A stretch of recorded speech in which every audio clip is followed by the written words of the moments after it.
మన సహవాసము తండ్రితోను కుమారుడైన యేసు క్రీస్తుతోను ఉన్నది.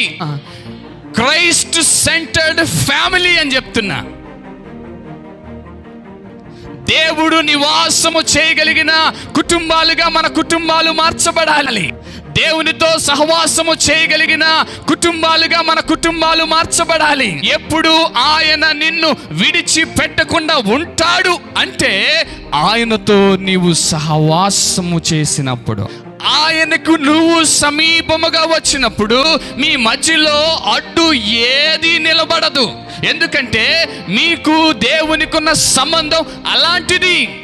మన సహవాసము తండ్రితో ఉండాలి, మన సహవాసము కుమారుడితో ఉండాలి, మన సహవాసము సంఘముతో ఉండాలి, మన సహవాసము ఆత్మీయులతో ఉండాలి, మన సహవాసము పరిశుద్ధులతో ఉండాలి, మన సహవాసము ప్రార్థించే వారితో ఉండాలి, మన సహవాసము వాక్యములో కట్టబడే వారితో ఉండాలి, మన సహవాసము ఆత్మను పొందుకునే వారితో ఉండాలి, మన సహవాసము మర్మములు, భాషలు, ప్రవచన వరములు కలిగిన వారితో ఉండాలి. తండ్రి అయిన దేవుడు కుమారుడైన యేసు క్రీస్తు ద్వారా ఈ సహవాసం ఎప్పుడు నిన్ను విడిచిపెట్టడో తెలుసా? ఈ సహవాసపు అనుభవంలోనికి వచ్చినప్పుడు.